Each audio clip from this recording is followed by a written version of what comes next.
let's say it's mid-August, 100 degrees outside. Very rarely does it get that hot up where I live, but let's say it's 100 degrees.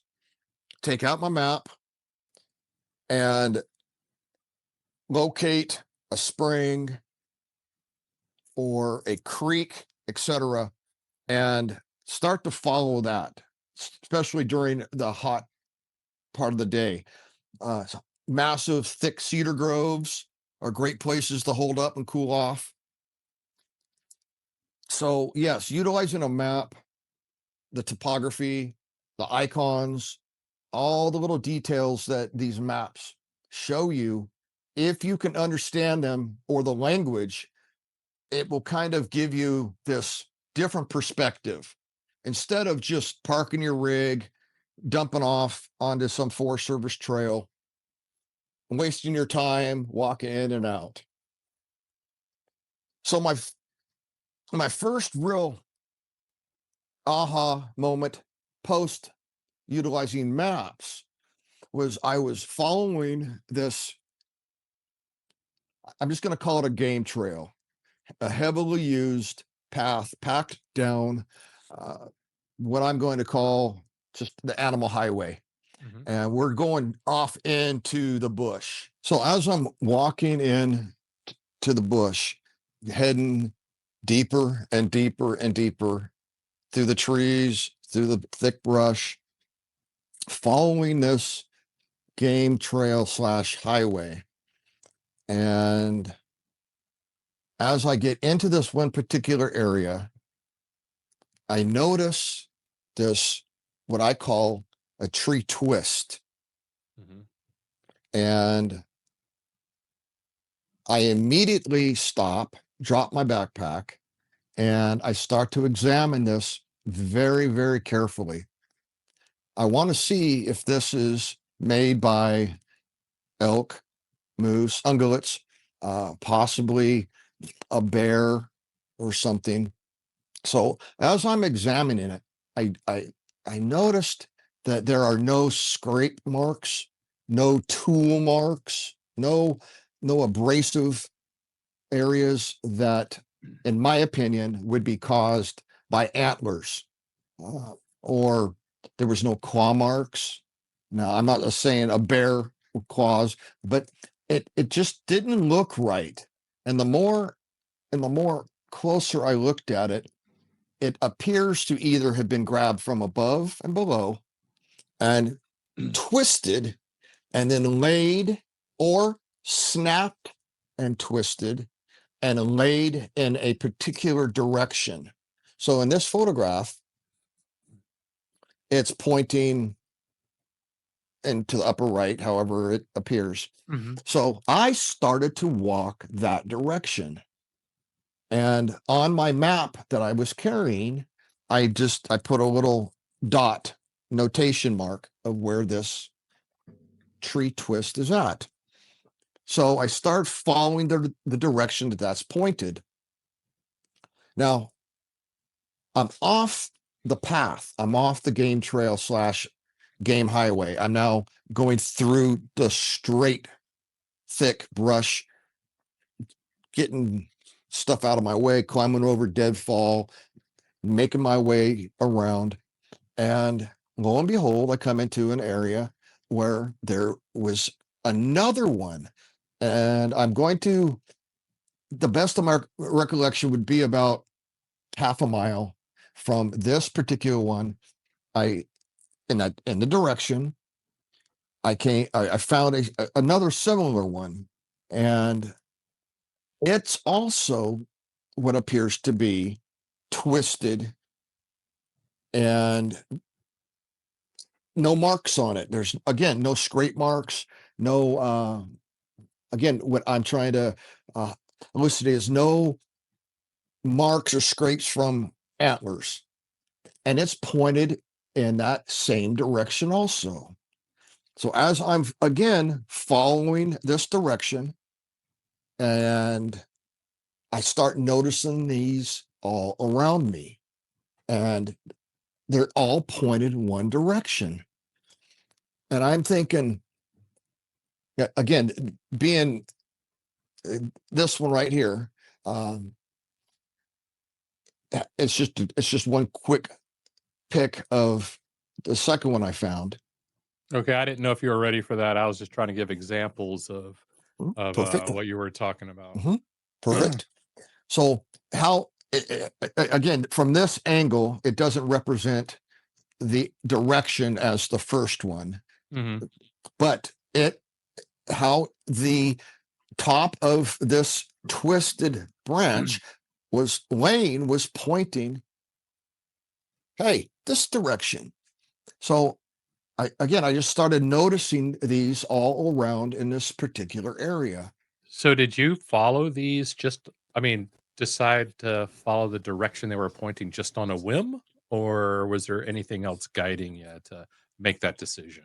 It didn't seem right. It didn't seem like natural animal activity. So my gut feeling was follow it. It's Okay. telling me something. All right. It's speaking to me. Okay. So because it just was out of the norm and so far back into the brush. And again, I just want to highlight this. No,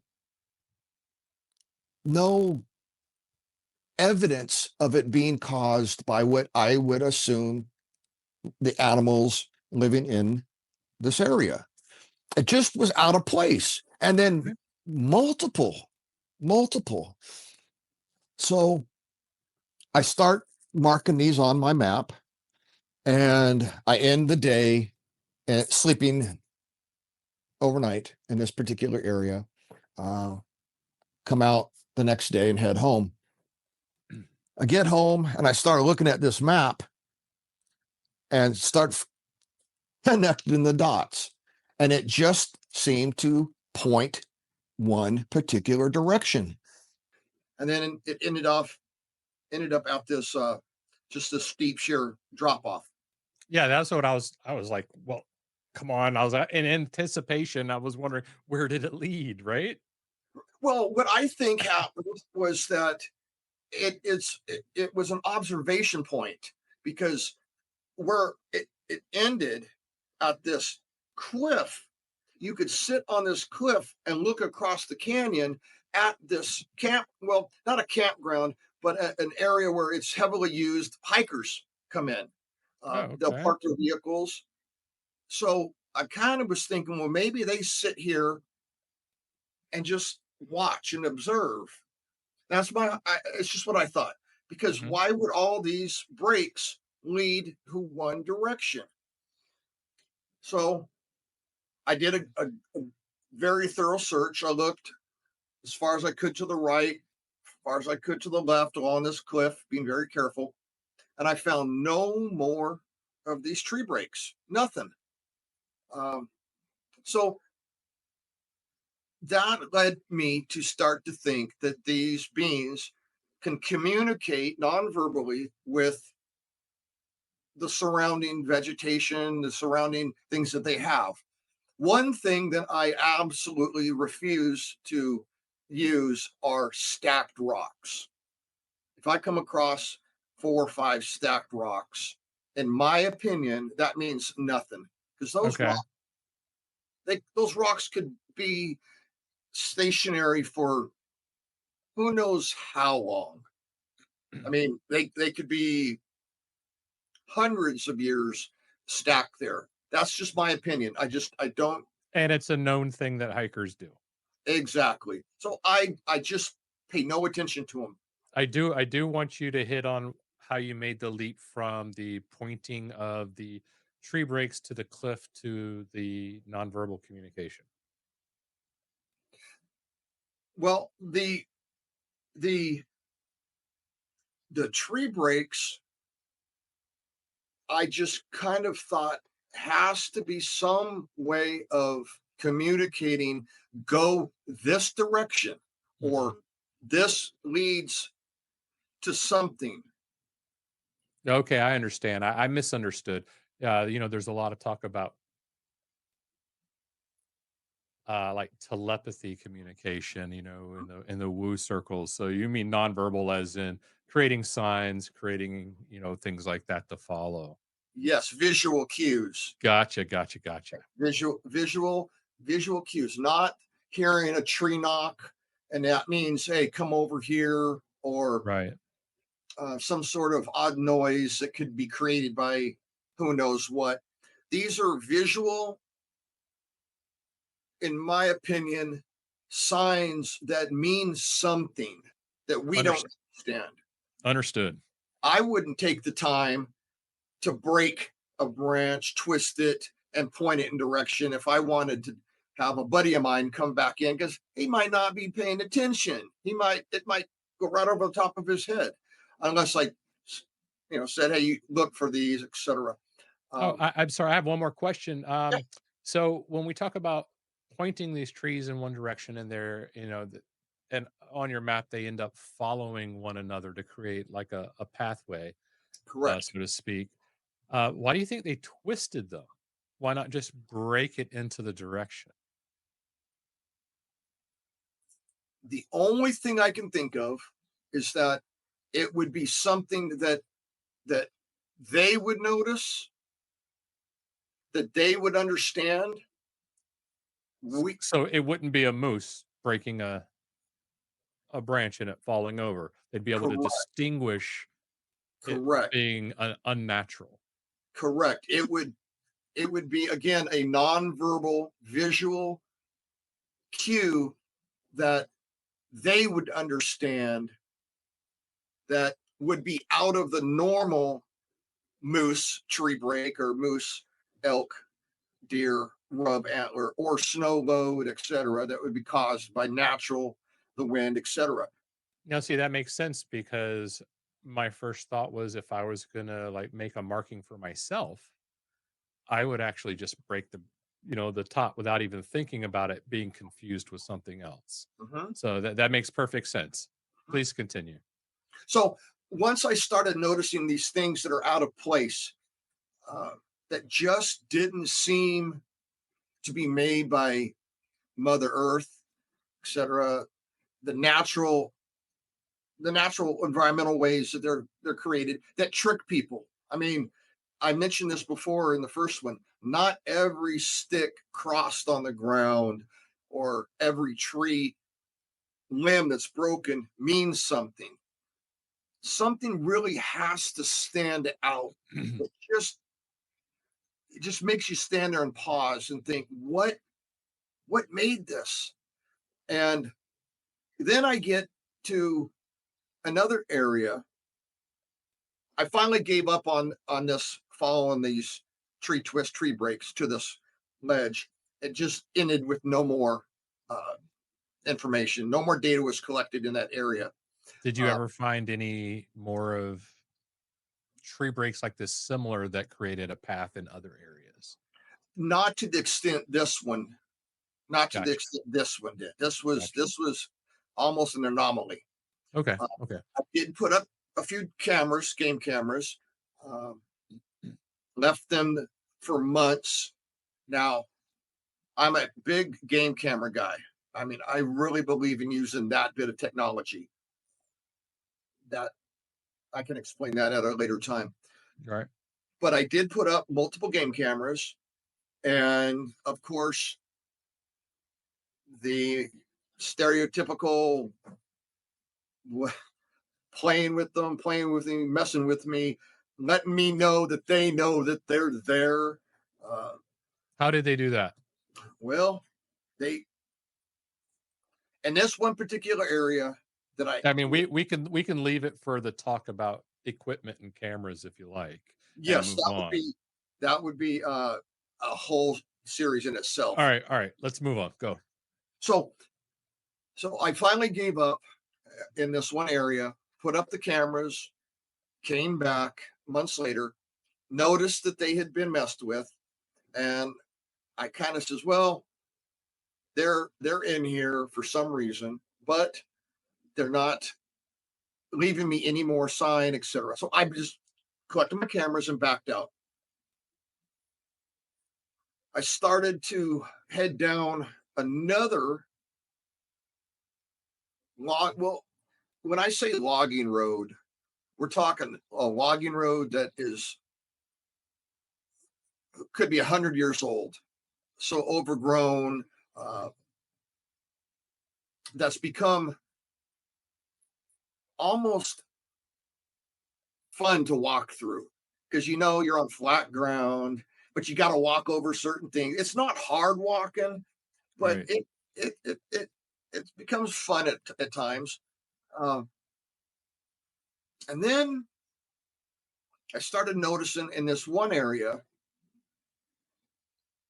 these tips of trees. What I mean by tips of trees is your stereotypical Christmas tree size that you would buy or go out and harvest yourself. Uh, on this logging road that were inverted and shoved into the soil. And that one there is the beginning of many I found on this old logging road. Uh, I took so much time looking at this, taking photographs, measurements, etc. I apologize for not sending more photographs, but I will explain this here. This is shoved into the ground so deep that, in my opinion, now again, this is my opinion, that this was not from a treetop snapping off and coming down like a lawn dart. Hmm. They're all over the place. Fell. I mean, you find them everywhere, just laying on the ground. The About how deep are you in and where you're at? this particular one here, I am not gonna play around with it with anybody here. I'm going to state this clearly. I was scared to even touch it. Hmm. I didn't want to disturb this because I believe it meant something. Now the tree twists I kind of touched, messed around with, but after thinking about it, I just shouldn't have touched them in my opinion. So when I found this one, it took a lot of courage to finally decide to pull it up out the ground. And it was I have to take about 2 to 3 inches off the top. So I'm going to say between 12 to 16 inches down into the soil. It's pretty far. Very deep. Now, unfortunately, on this photograph, you can't see the top. And I was looking for any type of tool use, smashing, hammer, any type of way that this could have been forcibly shoved into the soil that deep. And this is also in rocky terrain. I looked all around on the floor, on the forest floor, for any other possible attempts, as if, and this is my theory, that it was shoved in the ground and it didn't work, pulled out, kept trying to probe to find the right spot. I didn't find any other holes in the ground. This one was perfectly shoved straight down. Done in one shot. One shot. Now, Now, how far out are you right now when you found this? Like how many miles or are you miles into the wherever you're at? Like what's a good location for, how isolated this is? from this tree right here, I'm 7 miles from my truck. Okay. So this logging road again is I couldn't tell you how old it was, but it had became just overgrown. But I I'm following it, I'm following it, I'm following it, and then boom, in the center, very center of the trail of the logging road was this one. And I stop, I look, I'm looking around up at the canopy, the forest canopy, to see if there's any trees that you were missing the tops. I couldn't find any tree break from above. Even if it did break off from one close, that's perfectly vertical and that's shoved very deep down into the soil. Did you happen to look around for smaller trees that were missing their tops? I looked everywhere for every possible. Just like, yeah, okay. Yes, I did. I did such a thorough search in this area. I mean, this right here. I spent probably, well, day one, day two, almost 3 days in just one spot, looking all around for any other possibilities. What gets me the most, I guess, excited is I wish I could wish I wish it could have sent it, but the very top that's sticking up, no tool marks, no like hammer or sledge or something with using rocks. It was perfect. Yeah, Uh, we might have to show that picture at some I point will send it. because there's gonna be a lot of people who won't just take the word for it, right? So, Absolutely. And I will send it to you. And I will also send other angles, etc. So after I got done and I exhausted all of my possible theories of what it could be, I started to work further down this logging road. And I keep calling it logging road slash trail. It's mhm. both. And I started to find another one and another one and another one. And I want to I want to say maybe in total 7 to 8 to the best of my recollection, but they were at least each one was at least 100 yards apart, if not a little further, but all lined up along this logging road slash trail. You have any ideas as to the did you ever draw a conclusion or a theory as to why they may be there? And especially, I mean, that's almost a pretty even distance When I between brought, each one. well, when I came back with my son and I were just thinking, could this be uh, like fence posts, a barrier? Could this be a linear line that just says don't go any further this way or don't cross this way? Again, these are all uh, visual signs that just stand out from the normal forest floor. They just aren't normal. Right. So I've rattled my brain trying to think what could they mean and still have no clue. And I have found no more like that in those numerous patterns in that one area. I have found other ones that have been into the ground, but only singular ones. Don't know what they mean, but this particular area, this particular track line, just gave me the heebie-jeebies. It just Huh. something about it. Just I just didn't. It didn't feel comfortable in there. So I'm going to repeat myself. I shouldn't have pulled that one up. I just should have left it alone. I just, out of respect, um, even if, Are you saying that now after you've learned something, over the years? yes, Because quite honestly, I would have yanked it out to look at the bottom too to see how far it was in. I did, I but I it took, think most everybody would.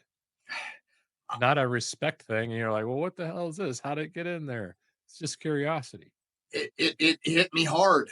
But at the same time, it was like, I'm in their living room. I'm in their backyard. I'm in their home. I wouldn't want somebody coming into my place ripping up my shrubbery or my whatever. So it was a respect thing. It took Uh-huh. I just didn't feel right. And I had to finally pull that first one up to see how far it went down. Now the other ones, let's see, six down the road. I didn't pull those ones up to see how deep they went, but they were pretty much all consistent in height and Mhm. size. Okay. So when I add all this up, it just seems to be, in my opinion, like do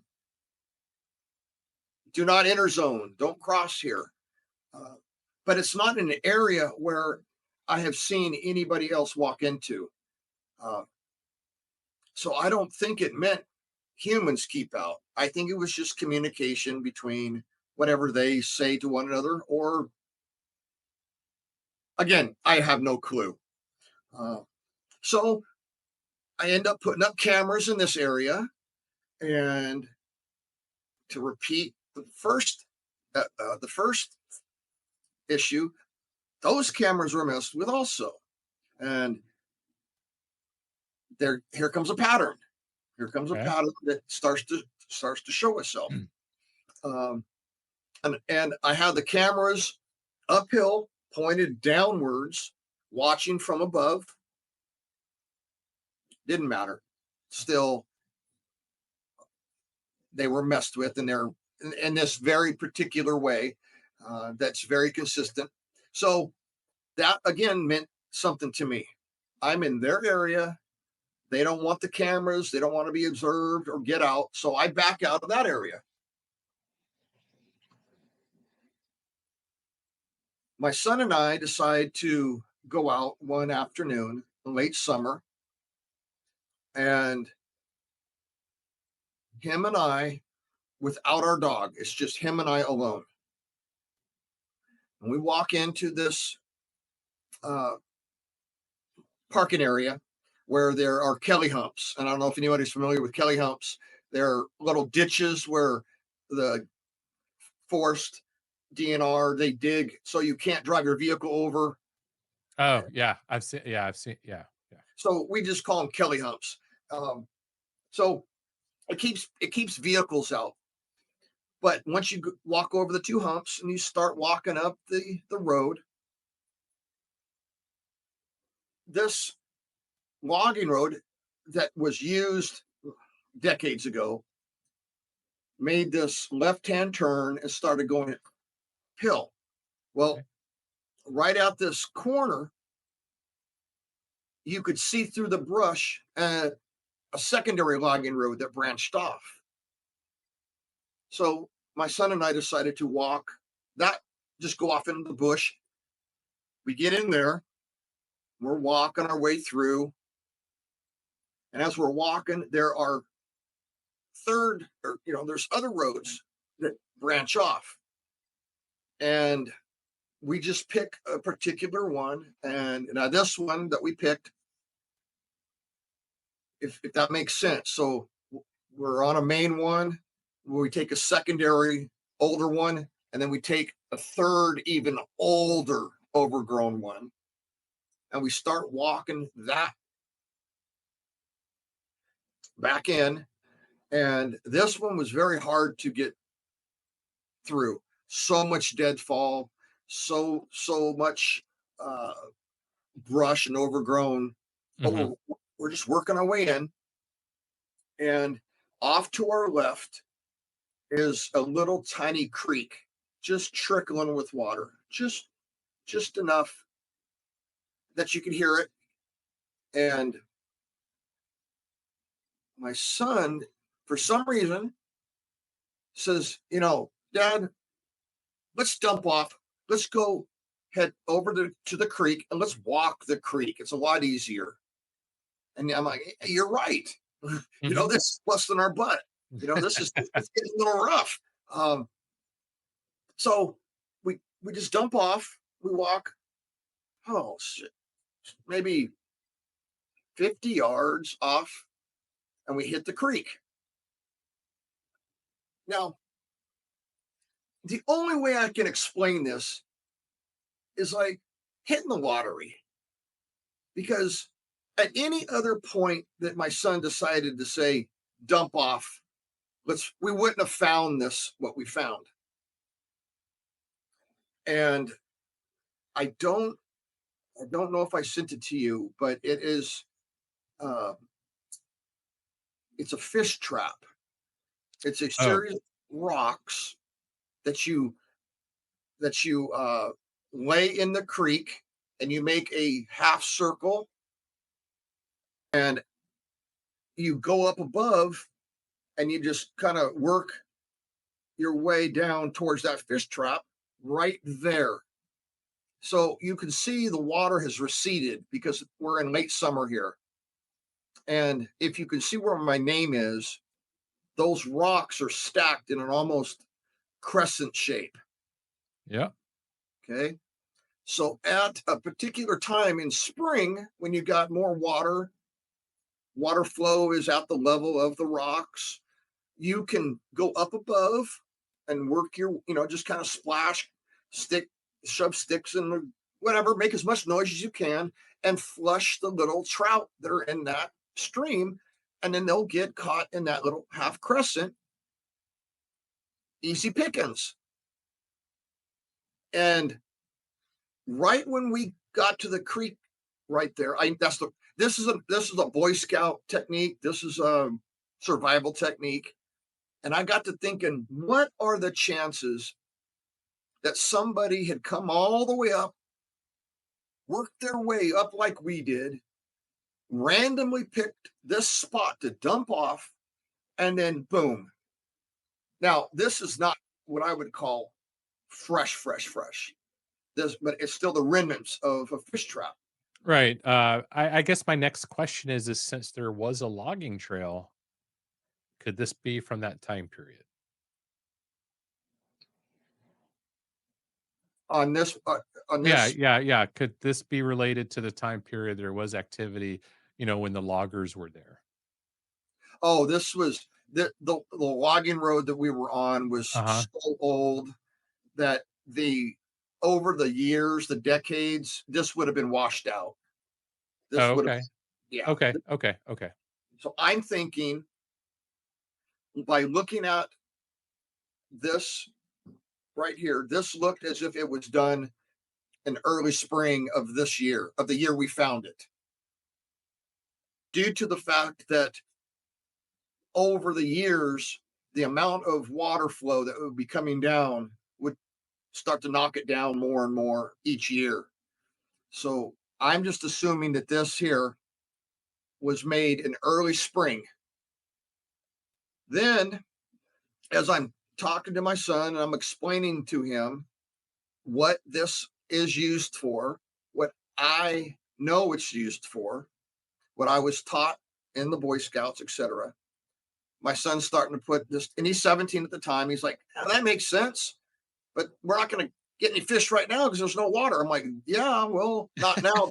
The water receded, but earlier in the spring when you're hungry, this would be a great spot to catch these little cutthroat trout that are just 4 or 5 inches long and easy pickings. I mean, easy." So at that point in time, we're like, "Well, what do we do? It's getting late in the day." And I says, "Well, let's just go up the bank here." So right where I'm standing is the edge of the creek and looking across to the other edge of the creek. Hmm. So I turn around, I take about 2 to 3 steps up off of the creek floor, up the bank, and there's a flat area. And right in this flat area,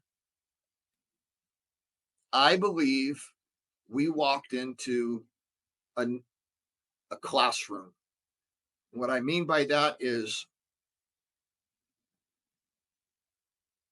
from those fish traps, or from that fish trap to what I am about to show you, is only 20 yards apart.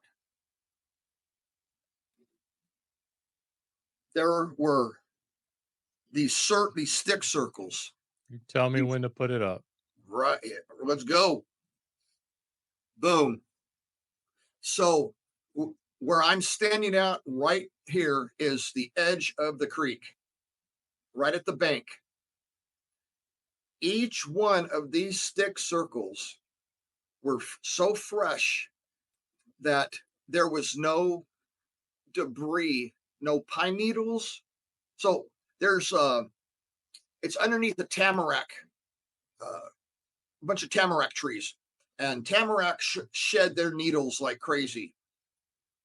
And when we turned around and walked up and saw these, this is my opinion. I believe we walked into some sort of classroom or teaching area for youngsters, because each one of these stick circles has different rock stacks, etc. So I have I, to say this is pretty fantastical, right?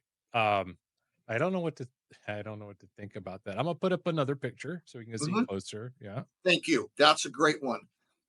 So you can see um, each one has either stacked rocks, a single rock in the center. They each have a different symbol, but those those sticks are all broken. Almost, they're almost all the same length. They're all from the same type of tree, and I can't explain it other than it's some sort of communications teaching. I don't. We're not going to understand, but it's like, what are the chances of my son deciding to say, just dump off here, what I call that fish trap, and walk up the bank and then find these? Yeah, that's I mean, I don't even know what to do with this, honestly. I I mean, I'm new to trying to talk about this and talk to people about it, and I've not seen anything like this before, or had people even tell me about things like this. I think here's a really good oh, one. that's there. There's another one. There was a Yeah. totalist. I I don't know what to say. That's thank you. Right? That's exactly how I felt. I was stunned. I was speechless. Uh, the best. Now, if you look at this picture, there's one center rock, and Mhm. there's circles. Or there's a formation around them, and then you got the sticks. I don't know. It's another. It's just, to me, it's communicate. It means something. No clue. Right. I put up game cameras. I left them there for months. I got back in there in late October. Absolutely nothing. Nothing disturbed them. Nothing messed with my cameras. Uh, I expected to come in and find my cameras turned or opened up or gone, uh, Okay. but which was odd. But finding these stick circles, I'm just going to call them glyphs, because each one was different, fresh. Then that fish trap, I just believe we walked into a briefing room, a classroom, or some sort of, I don't know. I have no answers for it either. And to this day, it it, it's one of my favorite. There we go. I just, I believe that's my backpack, but Yeah, yeah. it just blew me away. Um, so from this point on, right where we're standing, uh, I started looking all around for any sign of human activity. Now, on the walk in, we had to cross a very muddy creek, uh, a very slick, gooey area where it would be impossible to not leave footprints. Uh, didn't find any footprints coming in, didn't find any footprints coming out. Of course, there are telltale cigarette butts, people flick, uh, candy wrappers, nothing. There was no sign of any person coming in except for my son and I. So I feel confident in saying that those glyphs were days old, days old, because they had How let me ask you, when you said you put your cameras up there and you had them out there for, like, 4 or 5 months. When you went back to collect your cameras and you saw those glyphs again, mhm, how did they look? Like, how have they changed any? zero. So No. that's where I'm gonna, like, argue, like, so how long could they have been there prior? Oh, do you mean the difference in the placement and how they looked? No, I mean, like, weathered, you know, storms come, it rains, how are they changing over time with the environment? Correct, Because if you say that they hadn't changed, then my next response is, well, how do we know how long they had been there prior to you discovering if they're not really changing any? correct. So that's why Now, I was asking about the weathering. I thought you meant, like, was there any additional, or did Oh, they? no, no, no, no. I just No, meant no, as no. in as the ones you found, what was their appearance like after 4 or 5 months? They had been disturbed. Animals had come Uh-huh. through and kicked a few around. One rock, there was one rock stack. I believe there was four rocks that had fell over. There was a few branches that had moved. Okay. Um, but, but pro- probably I would say 90% still the same. Gotcha. I did. There was one where one of the sticks had been absolutely moved away, but I'm going to attribute that to it animal walking through and sloughing it off, etc. Right. Uh, no tree, no branches that fell. No, but I get your point. Right. Uh, That's why I was so just I'm not asking the questions that I think people watching this might ask, correct, that to try to clarify it before we move on. correct. I will also send you a picture that last year me and a buddy walked back in, and it took us all day to find this spot again Mhm. because I wanted to see if those glyphs had been reset or put back together. Alright. We found the area finally, but they had been completely just demolished by weather and Mother Nature. They just Right, been right. spread all over the place. So I can send you Interesting. photographs of Okay. it. For this was from last spring because it was bothering me for years to get back in there I bet, I bet. to check. So I just attribute all three of these findings that are abnormal to the normal environment. In my opinion, again, it's some sort of visual, non-verbal communication or not sign language, but signs that we don't understand that they do.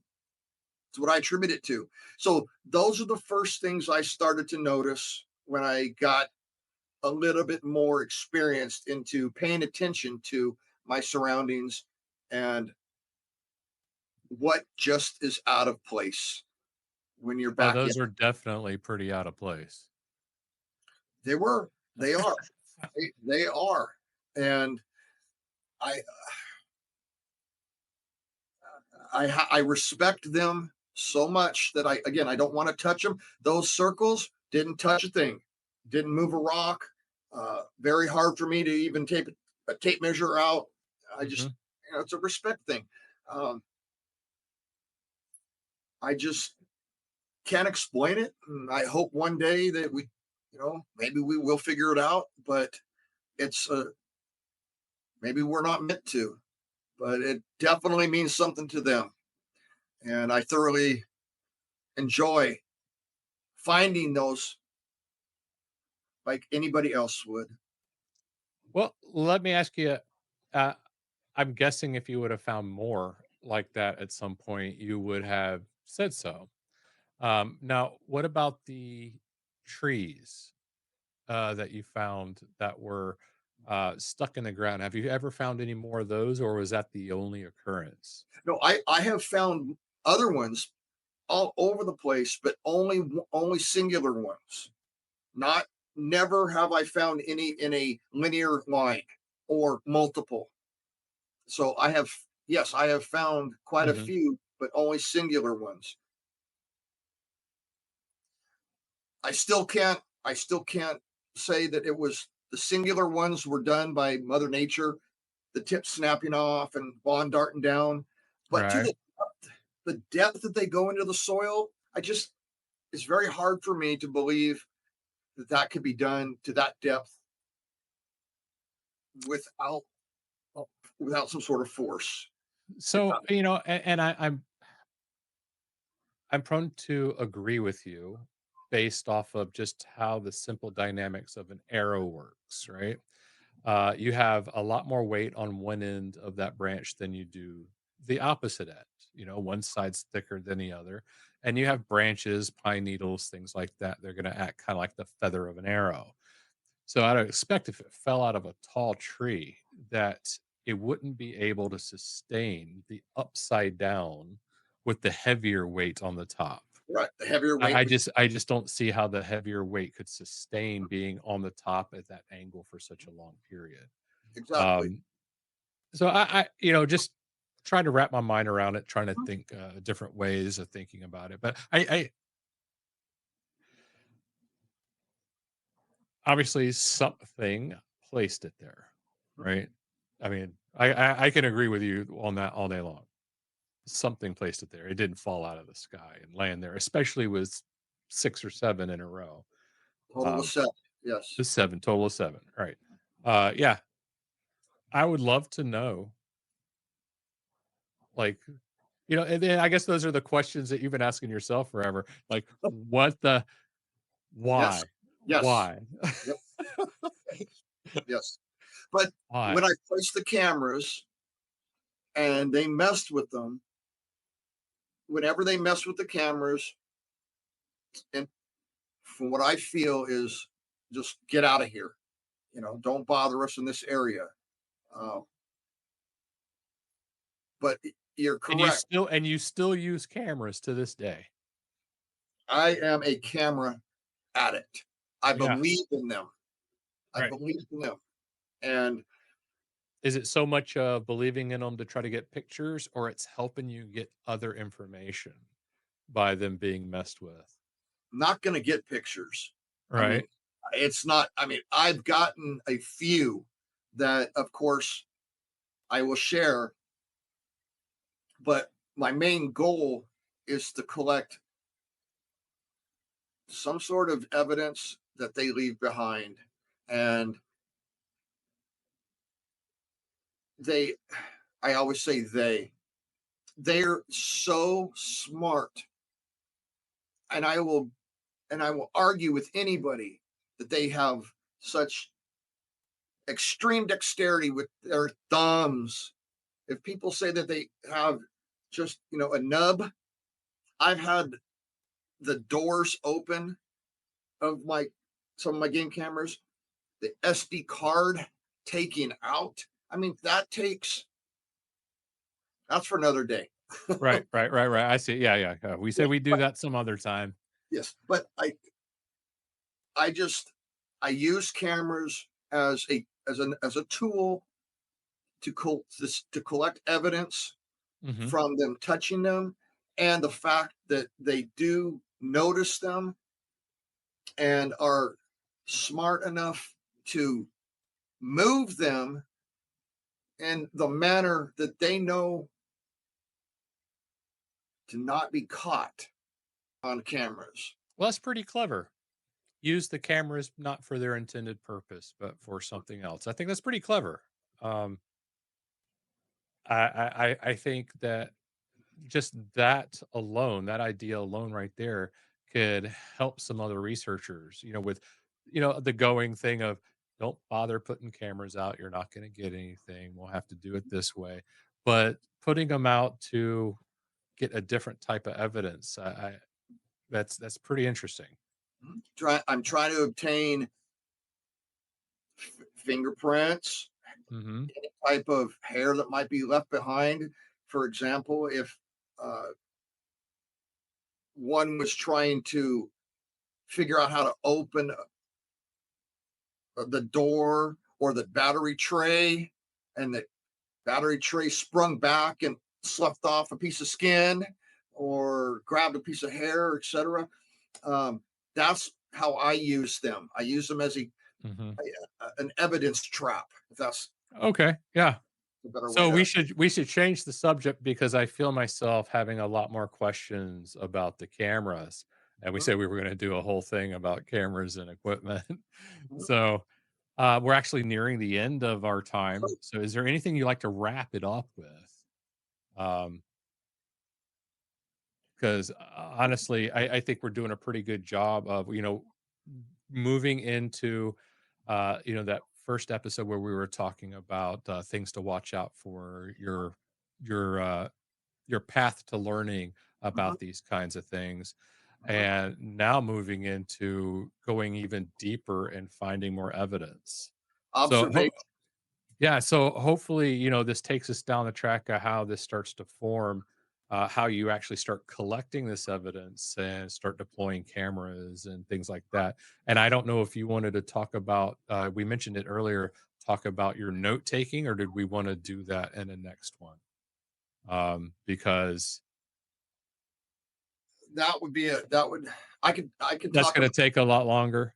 Well, I would just like I'd like to end it on this. Okay. Not everything that you see, as I've mentioned before, is Sasquatch. Not everything, but every once in a while, you might come across something that I I found or you found, anybody finds that just doesn't look right. Do your best to document it.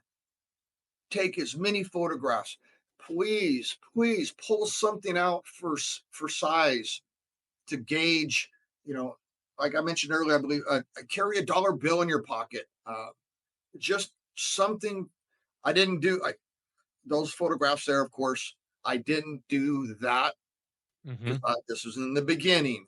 Right. We're So talking about learning. I'm exactly from what I'm. So from this point on, try to always put something down that will give the audience or somebody you're showing more information than you can verbalize.